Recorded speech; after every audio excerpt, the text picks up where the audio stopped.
మీకు రక్తం ఉంటే, మీకు నీతి నిజాయితీ ఉంటే, మీకు షరత్ అనేది ఉంటే, స్వామికి ద్రోహం చేసింది కదా, ఆ ద్రోహానికి తప్పు, ఆ ద్రోహానికి పశ్చాత్తాపం, ఆ ద్రోహానికి ప్రాయశ్చిత్తం చేసుకుంటా ఉన్నామని చెప్పని ఒకరికి ఒకరు వీర సేనాదులుగా నిలబడి కాంగ్రెస్ ను గెలిపించాలా, ఆయన గెలిపించాలా. ఎదురుగా అసెంబ్లీ ఎలక్షన్లకు వచ్చి ఓటు అడిగేవాడు సాధ్యం. ఒకవేళ నేను రాకపోతే నా బిడ్డ ఏమన్నా వస్తానంటే నేను అట్లా బిడ్డను పుట్టించుకోకుండా నా బిడ్డకు బతికే తావు చూపించాను. వానికి వయసు వచ్చింది, బుద్ధి ఉంది, వానికి రాజకీయంగా వస్తుంటే వాడు వేరే ఎక్కడైనా ప్రవేశం చేసుకోవచ్చు. కానీ రమేష్ కుమార్ ఉత్తరాధికారిగా నా పేరు చెప్పుకొని భోజనం చేసే హీన స్థితిలో నా బిడ్డ నేను పెట్టాను. 45 సంవత్సరాల కాలము నా రక్తాన్ని ఇక్కడ దారిపోసినాను కాబట్టి నాకు మీతో అడిగే ఒక హక్కు ఉంది. రారా అని పిలుస్తా ఉన్నాడు, రాయే అని పిలుస్తా ఉన్నాడు, గాడిది అంటా ఉన్నాడు, దొంగనా కొడుక అంటా ఉన్నాడు.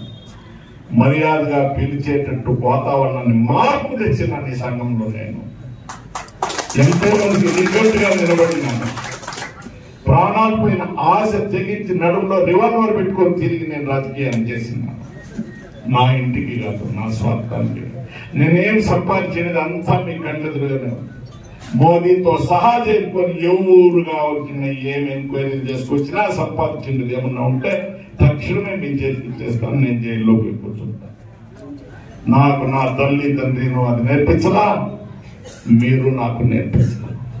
కులం అంటారు, రాత్రిలో కులం వచ్చేసి రూపాయలు అంటారు, రాత్రితో రూపాయలు నాట్యం చేసేసి ఎవరెవరు ఎక్కడెక్కడ తలకాయలు వంచిరో అమ్ముకుండ్రో నాకు తెలీదు.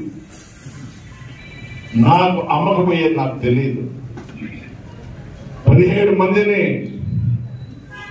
అనర్హత చేసే విచారం వచ్చినప్పుడు నేను కాంగ్రెస్ కాదు అనర్హత చేసింది, బీజేపీకి విరోధంగా చేసింది, సంవిధానం పరంగా చేసింది. సంవిధానం అంటే చట్టం. ఈ చట్టాన్ని మనకి ఇచ్చింది అంబేద్కర్ గారు, ఆ కమిటీ. ఆ చట్టం ఇక్కడికి వచ్చే ముందు ఒడ్డుపోయిల మీద ఎంతమంది కదా, చాలా పుట్టకోసి తల మీదకి ఒక చుట్ట మంకిరి శనిగిపాల, ఇంతేనా? ఆడబిడ్డలకు ఓళ్ళ నిండా కప్పుకునే దానికి కూడా హక్కుండా ఇప్పుడు మీ బిడ్డలు డాక్టర్లు, విద్యావంతులు, ఆఫీసర్. అవునా? సాయంకాలం అయితే మీరు యువతలకు వచ్చే పనిలా, మాతో చూసే పనిలా, ఊర్లోకి వచ్చే పనిలా, దేవుడు మెరవడం మీ ఇంటి దగ్గర వచ్చే పనిలా, మీరు నీళ్లు తాగే పనిలా, స్కూల్కి పోయే పనిలా. మీ డ్యూటీ ఏమన్నా రథోత్సవం అయితే పాలన కొట్టచ్చు, తోరణం మాలిగా ఏమిటికి ఉపయోగిస్తా ఉంటారు? వెళుతా మొత్తం దానికి ఉపయోగిస్తా ఉంటే, ఎవరన్నా బయట చచ్చిపోతే పీనికి కావాలంటే దానికి ఉపయోగిస్తా ఉంటే, గొడ్డు చచ్చిపోయిన తీసుకుపోయి మాది దొడ్లో వారేనా అంటారు. మీరెక్కడున్నారు ఇప్పుడు?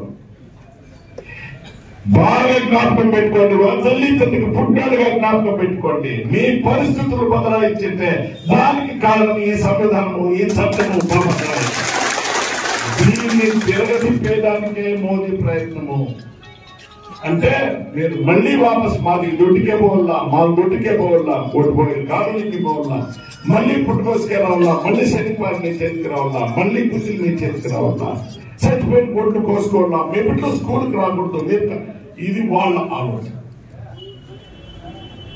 మధ్యలో రైతులు మీరు అడగచ్చు, ఏం స్వామి అంతా మన మాదిగిదేనా, అంతా ఓడిపోయేదేనా? మేమేమైపోతుంది మీతో కూడా మాట్లాడు. వ్యవసాయం చేసి బతికేవాడు కొత్తగా ఏమన్నా ఏరోప్లేన్ దొరికినట్లు అవుతుందా? భూమిని నమ్ముకొని బతకాలి కదా. 10 సంవత్సరాలని పరిపాలనలో మోదీ ద్వారా ఎరువులు ఏమైంది రేటు ఆలోచిస్తున్నామయ్యా. ఓన్లీ ఎరువులు రేటు కంట్రోల్ చేసే దానికి నీకు చేత కాదు. మందులన్నా కంట్రోల్ చేస్తున్నా కాదు.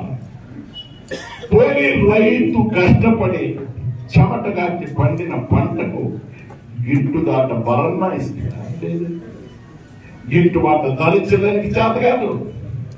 ఎరువులు రేటు కంట్రోల్ చేయలేవు.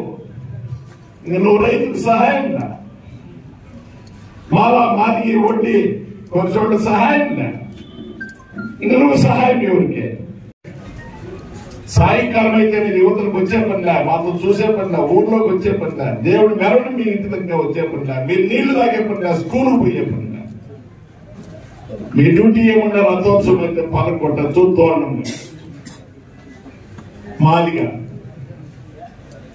ఏమిటికి ఉపయోగిస్తా ఉంటే వెళుతూ అంతా ముందు విధానికి ఉపయోగిస్తా ఉంటే, ఎవరన్నా బయట చచ్చిపోతే పీనికి కావాలంటే దానికి ఉపయోగిస్తా ఉంటే, గొడ్డు చచ్చిపోయి తీసుకుపోయి మాది దొడ్లో వారేనా.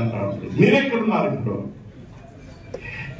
బాగా జ్ఞాపకం పెట్టుకోండి, వాళ్ళ తల్లి తండ్రికి పుట్టాడుగా జ్ఞాపకం పెట్టుకోండి. మీ పరిస్థితులు బదలాయించింటే దానికి కారణం ఈ సంవిధానము, ఈ చట్టము. దీన్ని తిరగతిప్పేదానికే మోదీ ప్రయత్నము. అంటే మీరు మళ్ళీ వాపస్ మాది దొడ్డికే పోవాలా, మా దొడ్డికే పోవాలా, ఓడిపోయి కాలనీకి పోవాలా, మళ్ళీ పుట్టుకోసుకే రావాలా, మళ్ళీ శనివారం నీ చేతికి రావాలా, మళ్ళీ బుద్ధులు నీ చేతికి రావాలా, చచ్చిపోయిన గొడ్లు కోసుకోవాలా, మీ బిడ్డలు స్కూల్కి రాకూడదు. మీరు ఇది వాళ్ళ ఆలోచన. మధ్యలో రైతులు మీరు అడగచ్చు, ఏం స్వామి అంతా మన మాది ఇదేనా, అంతా ఓడిపోయిందేనా, మేమేమైపోతుంది. మీతో కూడా మాట్లాడతాం. వ్యవసాయం చేసి బతికేవాడు కొత్తగా ఏమన్నా ఏరోప్లేన్ తొలగింపు అవుతుందా? భూమిని నమ్ముకొని బతకలు కదా. 10 సంవత్సరాలని పరిపాలనలో మోదీ ద్వారా ఎరువులు ఏమైంది రేటు ఆలోచిస్తేమయ్యా. ఓన్లీ ఎరువులు రేటు కంట్రోల్ చేస్తే దానికి నీకు చేత కాదు, మందులన్నా కంట్రోల్ చేస్తున్నా కాదు. పోనీ రైతు కష్టపడి చెమట కాచి పండిన పంటకు గిట్టుబాటు బలన్నా ఇస్తున్నా, గిట్టుబాటు ధరించడానికి చేత కాదు. ఎరువులు రేటు కంట్రోల్ చేయలేవు. నువ్వు రైతుకు సహాయంగా మాది వడ్డీ కొన్ని చోట్ల సహాయంగా నువ్వు సహాయం ఎవరికే. 11 గంటలకు ఎండాకాలము, ఎండ విపరీతంగా ఉంది. దయచేసి లేట్ చేయకండి. ఆఫీస్ నుంచి అందరికీ మళ్ళీ ఫోన్ వస్తుంది. ఇక్కడ ఉండేవాళ్ళు ప్రతి ఒక్కరికి మీతో నేనే సవినయంగా మనవి చేసుకుంటా ఉన్నాను. 13వ తారీఖు 11 గంటలకు శ్రీనివాసంలో మనం మండీలో మీటింగ్, కార్యకర్తల సభ. మొదట కార్యకర్తల సభ 11 నెలలు అయిన తర్వాత, అదైన తర్వాత వాళ్ళ ఊళ్ళో వాళ్ళు కాన్వాస్ చేసుకుంటారు. ఇంతకు మించి క్యాండిడేట్ అక్కడ రావాలా ఇక్కడ రావాలా అని ఎల్లనే కానీ పిల్లద్దండి. మీకు క్యాండిడేట్ కావాల్సి ఉంటే నా దగ్గరికి రండి, నేనే క్యాండిడేట్. మీకు ఎవరు క్యాండిడేట్ కావాలో ఇంత చేసుకోండి, అందరికీ మంచిది. కానీ 13వ తేదీ మీటింగ్ రెడీగా అండి. ఏ పద్ధతి వచ్చిన దానికి మీకు అందరికీ ధన్యవాదాలు. ఇంకా ఒక వారం 10 రోజులు అవుతుంది శరీరం మామూలు స్థితికి వచ్చేదానికి. మాట్లాడేది చాలా ఉంది. నేనేమి కానీ రాజకీయం కానీ ఏమీ మాట్లాడినా, కానీ నాయన తప్పించుకొని పోయేది మాత్రం సాధ్యం లేదు. రెడీగా ఉన్నాను. ఆయుస్సు ఆరోగ్యం 2 నా చేతుల్లో లేవు. భగవంతుడు అది ఒకటి ప్రసాదిస్తే మీ తావుడు మీకు చూపిస్తాను. ఇంకా మామూలు స్థితికి వచ్చేదానికి ఇంకా వారం రోజులు 10 రోజులు. నేను ఊరికే కానీ వచ్చి దేహి ఓటున్నాను నేను మీతో అడిగే ప్రసక్తే లేదు. నేను చేసింది పనికే నాకైండే అవమానానికి నేను ఊర్లేంటి వచ్చి గౌతమ్ నిలబడినాడు, కాంగ్రెస్ కొట్టిందా. మీకు ప్రశ్నే లేదన్నట్టు కాదు రమేష్ కుమార్.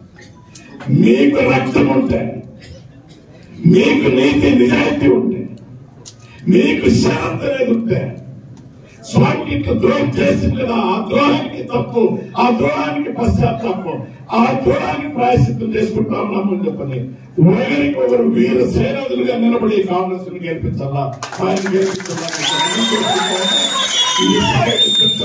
చేస్తా ఉన్నాము. ఒక్కసారి ఇందిరాగాంధీ పేరు, ఒక్కసారి రాహుల్ గాంధీ పేరు, ఒక్కసారి గౌతమ్ పేరు. ముగ్గురికి జయగాలని చెప్పండి. ఆయనకు భగవంతుడు మంచి చేయని ఆయన చింతామణి పోతా ఉన్నాడు. 13వ తేదీ అంటే ఉగాది అయ్యి వలసడికి అయ్యి రంజాన్ అయ్యి శుక్రవారం నమాజ్ అయింది, శనివారం నాడు 13వ తేదీ శనివారం 11 గంటలకు శ్రీనివాసంలో